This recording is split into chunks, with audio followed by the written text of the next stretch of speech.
Hello and welcome, and I'm really pleased we have Meave DARROUX of Meave DARROUX Consultancy. Hi, Meave, how are you doing?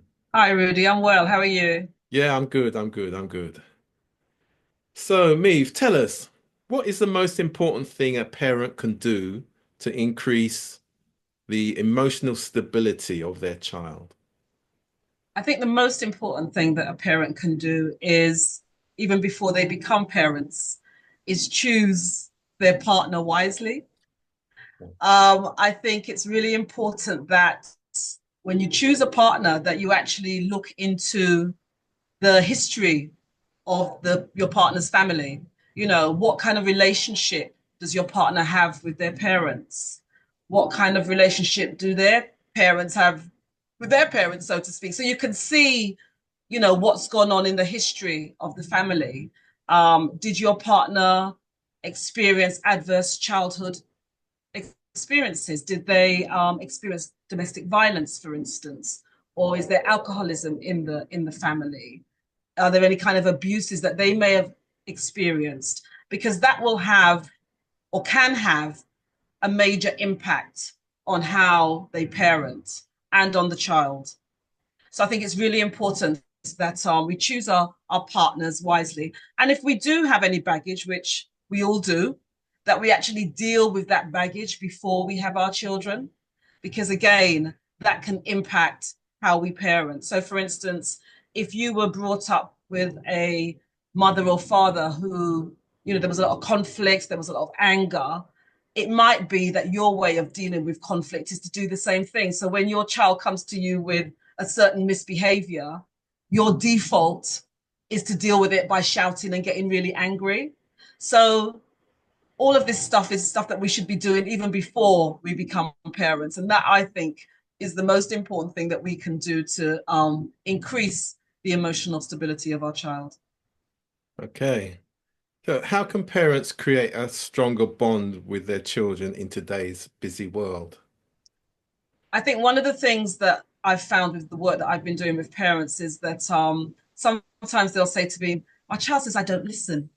We're not really very good at listening. We hear, but do we actually actively listen to what our children are saying? Do we listen to the feeling behind what's being said? So I think if we could try and exercise our active listening skills, we do a lot to help strengthen that bond.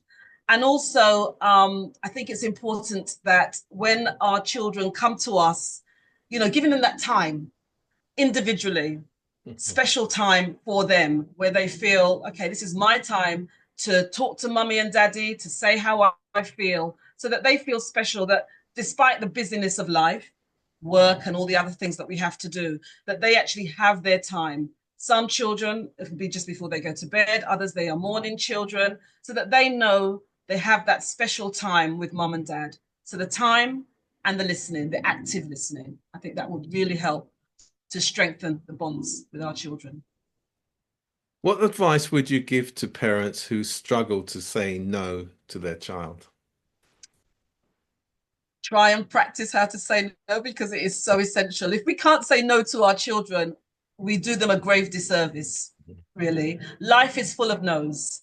There's nobody in this world that is able to get yes to everything. Presidents, royalty, even they have to deal with no's and disappointments. So the sooner we can support our children and enable them to deal with disappointment, to deal with rejection, and all these things that happens in life, the better they will be to go into the wider world. If let's say little Johnny is going into school and at home he's been able to do whatever he wants. When he goes into school and Miss says, "Can you put your pencil down, please?" Well, he's never been told what to do. He does what he likes. So he'll be climbing the walls and everybody else will be conforming. So he's at a major disadvantage. So being able to give structure and be able to say no helps a child's development and put safe boundaries around them. So it's something that we have to look at and ask ourselves as parents, if I'm finding it difficult to say no, why is that? Is it because I feel that I have to compensate? Maybe I've separated from mum or dad So I feel that they've had a hard time, and really, I don't want them to have to say no to anything else. Or is it perhaps that I didn't have something when I was young? I didn't have a lot, so therefore I want them to have everything they possibly can. Well, sometimes in this instance, less is more. So yeah, that's really, it's really important that we have the confidence to be able to tell our children, sorry, no, it is, but to be able to connect with them. So, I know you really would like to have that ice cream, but you know what it did to you the last time you were really sick. So I've made a special milkshake for you with your special milk. So connecting and then saying no. Yeah, absolutely.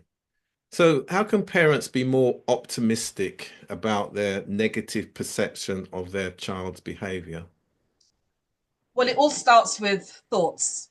The way we think affects the way that we speak, affects the way that we act, affects the way that we react. So it's about, do we see our children's behavior and take it personally? Because a lot of parents do. They know I want to get out the house this morning and they've deliberately gone in the bathroom and taken their time. We take it personally, like we think it's all about us. So it's really important that we look at the perception and we switch it, change that internal dialogue. He's really loud. He just gets into everything. Well, maybe he actually might just be quite a confident child. So we turn it around. We take that negative, that little gremlin on our shoulders that's saying that our child is this and our child is that. Why is he doing it now? He may be tired. Why are they shouting? Well, maybe they don't feel like they're being heard. So it's about changing that dialogue and changing that narrative that we all have in. And it's very hard to do that, to stop ourselves, because for some of us it's automatic.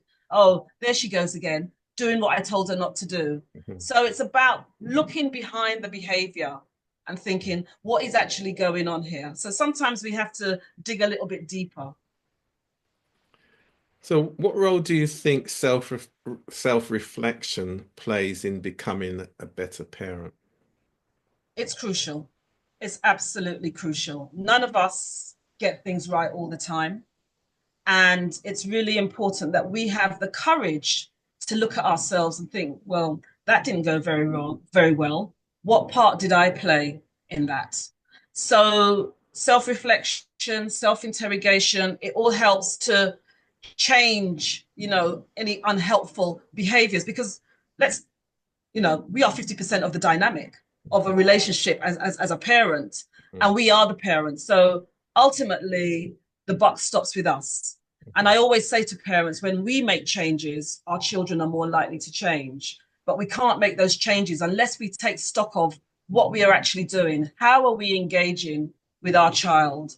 What are we saying? What tone of voice are we using? What's our body language? So by reflecting, we can actually look at what we're doing, decide, actually, let me try something else and see if their behavior will change. And also it gives us a chance to kind of monitor, well, that went well, or that didn't go so well. And if it went well, give ourselves a pat on the back, continue with that kind of behavior. And if it didn't go well, make the necessary tweaks. Great, great. And finally, Meave, if somebody would like to get in contact with you or an organization, how would they do that to learn more about your I have a perspective? website, meavedarroux.com. So they can go to the website and they can contact me directly. There's an inquiries tab at the bottom, meavedarroux.com. And I also have on the actual website, I have a book called The Alternative A to Z of Being a Brilliant Parent. And that's available there, that they can apply to Amazon. So it's all there. Great. So thank you very much, and you take Thank care. you. Thank you, Rudy. Thank you. Yeah.